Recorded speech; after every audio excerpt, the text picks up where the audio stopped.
Hello বন্ধুরা, welcome back to my channel golden days with me. দেখতে পাচ্ছেন ঘড়িতে, না ঘড়ির টাইমটা দেখে রাত্রি ভাববেন না, এটা দুপুরবেলা।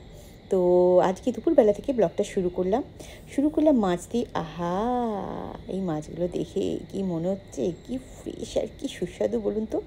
হ্যাঁ, এই মাছ দিয়ে শুরু করব অবশ্যই। তার আগে অবশ্যই বলবো যে আমার চ্যানেলে একটা ট্যুর করে নিন।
এখন রোজ দিনই মেঘলা আকাশ, ঝিরঝির করে বৃষ্টি, ঝমঝম করে বৃষ্টি, আর হাওয়া, গাছ পড়ে যায়, এসব চলছে। তার মধ্যে একটু সুস্বাদু রান্না না হলে চলে না।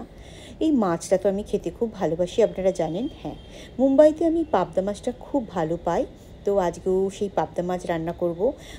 সকালবেলা রান্না করছি, খুব সকাল নয়, দুপুর হয়ে গেছে, লাঞ্চের টাইম হয়ে গেছে। সকালবেলা বলতে আমি বোঝাতে চাইছি দিনের বেলা রান্না করব আমার জন্য আর আমার হাজব্যান্ডের জন্য, আর ছেলের জন্য খাবার আসবে। তো আমি যে বন্ধুর কাছ থেকে খাবার নিতাম, রেগুলার বাঙালি খাবার, ওর মেয়ে স্কুলের জন্য এখন আর খাবার দিয়ে যাচ্ছে না কয়েকদিন, আর সেই জন্য আমি আর একজনের কাছ থেকে খাবার নিচ্ছি। রোজ নিই না, মাঝে মাঝে নিই। তো আজকে ছেলের জন্য সে বন্ধুর কাছ থেকে খাবার আসবে, ডেলিভারি দিয়ে যাবে। এখন আমি ঝটপট করে অফিসের কাজ করে নিয়ে তারপরে বসে গিয়েছি রান্না করতে। আমার হাজব্যান্ড হয়তো একটু পরেই আসবে, তো টাটকা টাটকা এই মাছের ঝোল বানিয়ে খাবো। আচ্ছা, আমার মা বলতো যে মাছে খুব ভালো করে নুন হলুদটা মাখানো উচিত, সেটাতে স্বাদ বাড়ে। দেখুন, আমিও কিন্তু সেইভাবে সুন্দর করে মাছে নুন আর হলুদটা মাখিয়ে নিলাম। আর ফ্রাইং প্যানে রান্না করব পাবদা মাছগুলো, নয়তো লেগে যায় এমনি কড়াতে রান্না করলে। আর আপনারা তো দেখেইছেন আমি মাছ রান্না ফ্রাইং প্যানেই করে থাকি, অভ্যাস হয়ে গেছে। সেই যে সংসারে স্টার্ট হয়েছিল ক্যালিফোর্নিয়াতে, সেখান থেকে অভ্যাসটা দাঁড়িয়ে গেছে।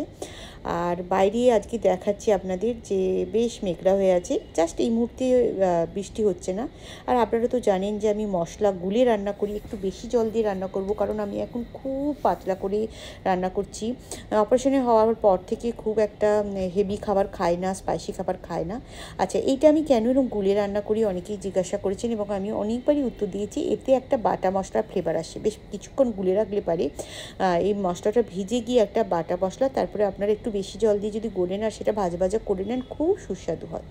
তো এই যে ফ্রাইং প্যানটাতে জল দিয়ে তো ধুয়েই বসেছিলাম, তো জলটা শুকিয়ে গেছে। এবার এতে তেল দিয়ে দেবো। তেল দিয়ে তেলটা গরম হলে মাছগুলো ভেজে নেব। তো আপনাদের অল্প করে আমি রান্নাটা দেখাবো অবশ্যই।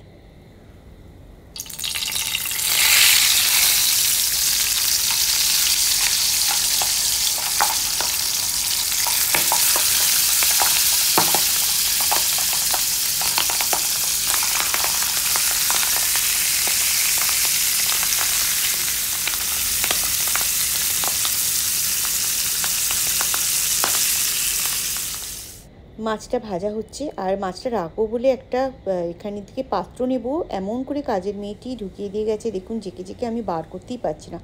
আর একটু মটর ভেজাবো, সেই জন্য একটা এরকম পাত্র নেব। অনেক কষ্টে একটা পাত্র বার করতে পেরেছি। আর মাছগুলো যে আজকে কী খাচ্ছে কী বলবো, তেল ছিটকে ছিটকে সারা গায়ে পড়ছে। তো যাই হোক, মাছ ভাজা এপিট ওপিট করে হালকা করে ভাজছি, তুলে নিলাম এক পিঠ করে, এপিট ওপিট ভেজে নিয়ে আর এক কড়া দিলে পারেই হয়ে যাবে।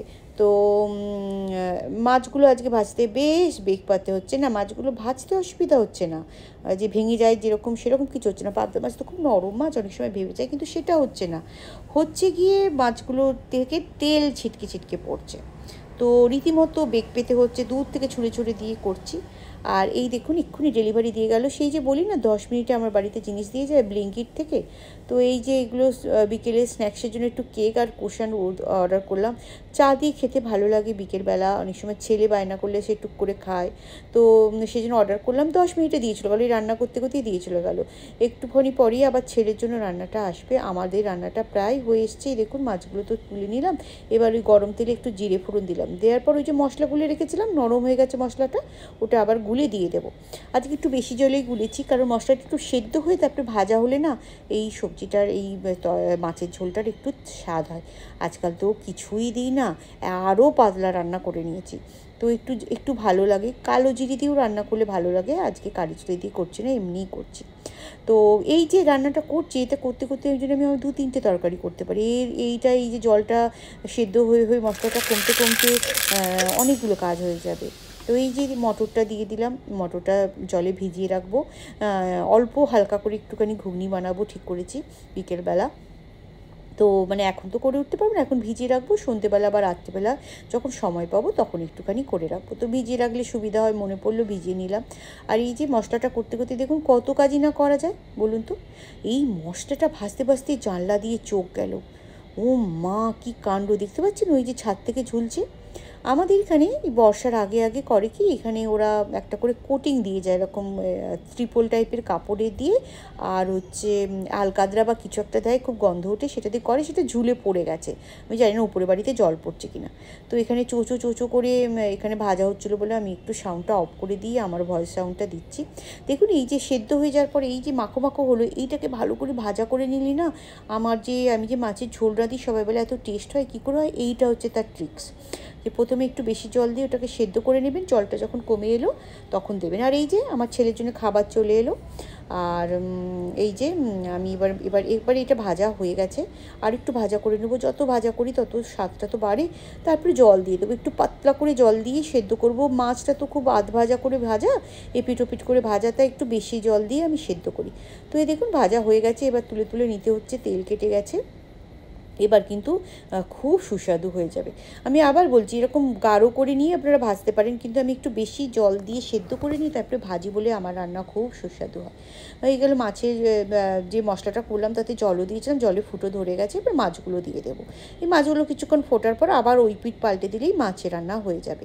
আপনারা এতে একটু কাঁচা লঙ্কাও দিতে পারেন। আমি এখন তো একটু ঝাল টালগুলো কম খাচ্ছি, তাই এক আধ দিন দিই, যেদিনকে সেই ঝাল ছাড়া লঙ্কা আসে সেদিন দিই। আজকে লঙ্কাতে ঝাল আছে বলে দেবো না, আর একটু নুন দিয়ে দিলাম, ব্যাস। এবার টকবক টকবক করে ফুটেই রান্না হয়ে যাবে। ছেলের খাবার এসে গেছে, ছেলে বলছে মা খেতে দিয়ে দাও, ওকে দিয়ে আসি। আমাদেরও হয়ে যাবে, আমার হাজব্যান্ড এখনও আসেনি, ও এলে পারে দুজনে মিলে খাবো। আজকে রাইস দিয়ে খাবো না, আজকে ডালিয়া দিয়ে খাবো। ডালিয়াকে সেদ্ধ করে নিয়ে আমরা রাইসের মতো বানাই, সেটা দিয়ে খাবো। খেয়ে দেখবেন ভালো লাগে, জানেন তো, ওটা হেলদিও হয় আর সেটা উপকারীও হয়। তো এই রান্নাটা শেষ হয়ে গেল, গ্যাসের ওভেন বন্ধ করে দিলাম, দিয়ে এবার ফ্যানটা চালিয়ে দেবো। হাজব্যান্ড এখনও আসেনি, হয়তো 5-10 মিনিটে এসে যাবে। তো এক্সস্ট বন্ধ করে দিয়ে আর এই ওভেনটা বন্ধ করে দিয়ে এক্সস্ট বন্ধ করে দিয়ে ফ্যানটা চালিয়ে দিলাম। একটু হালকা ঠান্ডা হয়ে যাবে। আর গমটা কালকে রান্না করা আছে। তো এই হচ্ছে একটা ছোট্ট ব্লগ, বর্ষার দিনে এরকম একটা ব্লগ নিয়ে চলে এলাম, যে পাবদা মাছ সকাল সকাল রান্না করেছি। সকালে রান্না করলে, মানে দিনের বেলায় রান্না করলে আমার একটা জানি না কেন অন্য অনুভূতি হয়, কারণ আমি দিনের বেলায় রান্না করার সময় পাই না। আজকে করলাম, আপনাদের সাথে শেয়ারও করলাম। ভালো থাকবেন, আবার দেখা হবে নতুন ব্লগে।